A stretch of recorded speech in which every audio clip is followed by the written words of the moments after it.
Okay, here we go. The Dallas Cowboys and Jerry Jones made a massive gamble. They played a game of chicken, and it looks like they are on the verge of losing it. Jerry Jones has held out on re-signing Dak Prescott to a deal, and mid-tier quarterback after mid-tier quarterback take massive deals and reset that ceiling. And now the Dallas Cowboys are between a rock and a very, very hard place as they have to decide what to do with Dak Prescott.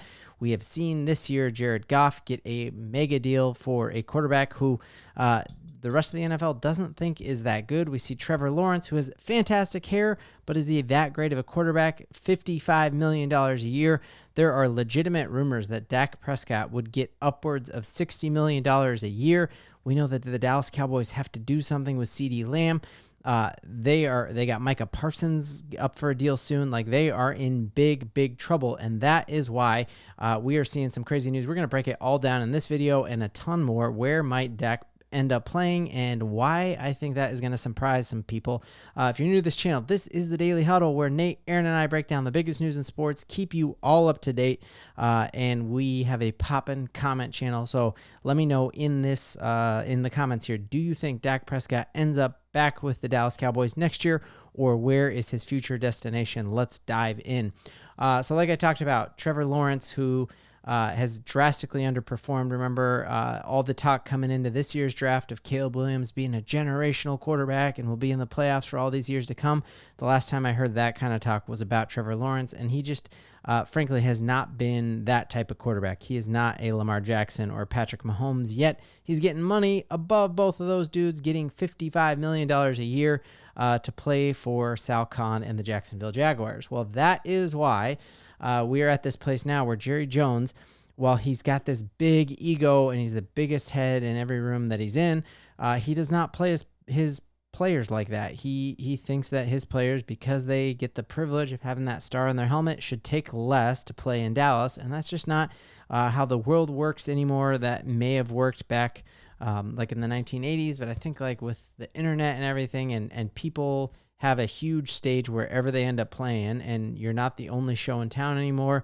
You are America's team, Dallas Cowboys, but you got to pay your players just like every other team does. And CeeDee, whether or not they get Dak back, they're not going to also be able to get CeeDee and to get to have a great offensive line like they've always had recently in this run.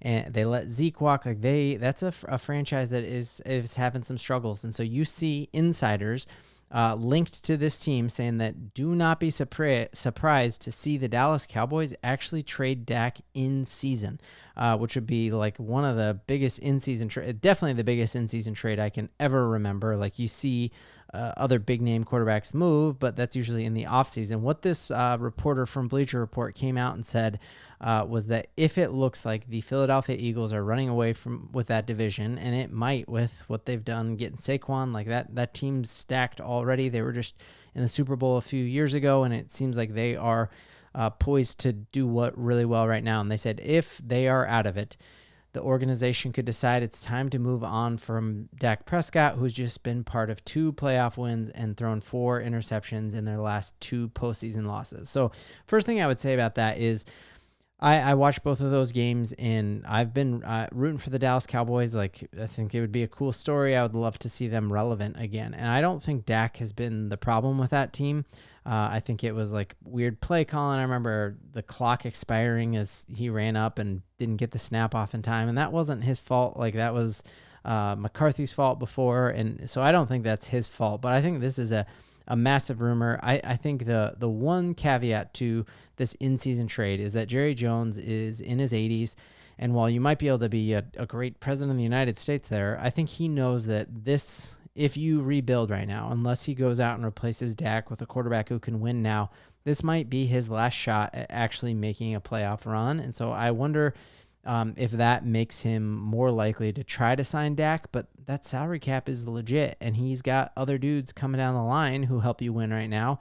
I think part of the reason Dak was great was that he had an awesome offensive line, and he had weapons, and he had speed around him, a lot like where the rumor is where Dak might go, and that is he might go to the Pittsburgh Steelers. So this rumor here on NFL Rumors on Twitter came out and said that Dak Prescott could be the long-term option for the Pittsburgh Steelers. Now, I think this is crazy possibility because I am a Denver Broncos fan. I have like 3 different colored jerseys of Russell Wilson, number 3, and nobody wanted him to succeed more than I did. And I watched every snap that he took over the past 2 seasons, and I can just tell you Russell Wilson is not the answer for the Pittsburgh Steelers. And there's a ton of stats that back that up. No player completed less passes over the middle of the field.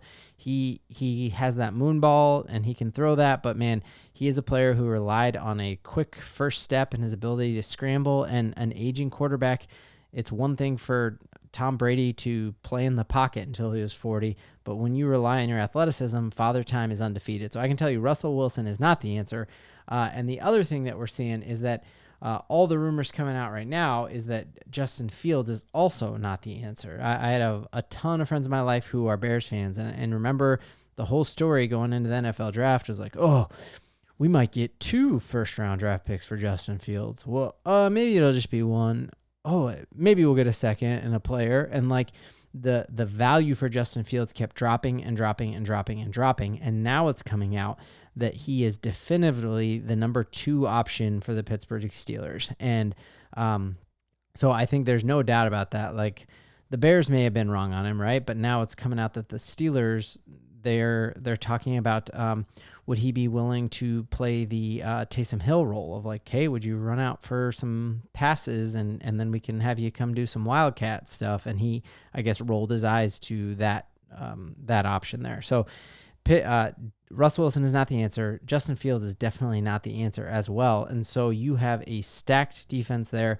I think Mike Tomlin is one of the better coaches in the entire NFL, and his record proves it. And I think that would be the type of solution where you could bring in Dak Prescott and they can clear some cap there and make that work with him. And so do not be surprised whatsoever if Russell Wilson and Justin Fields, they kick the tires on both of those. And if the Philadelphia Eagles end up running away with that division, if they trade there, and could Jerry Jones end up with, could he get Watt in that deal, or could he get a player that he feels like helps him feel like he compete as he enters into his 8th decade on the planet Earth? So let me know in the comments, what do you think?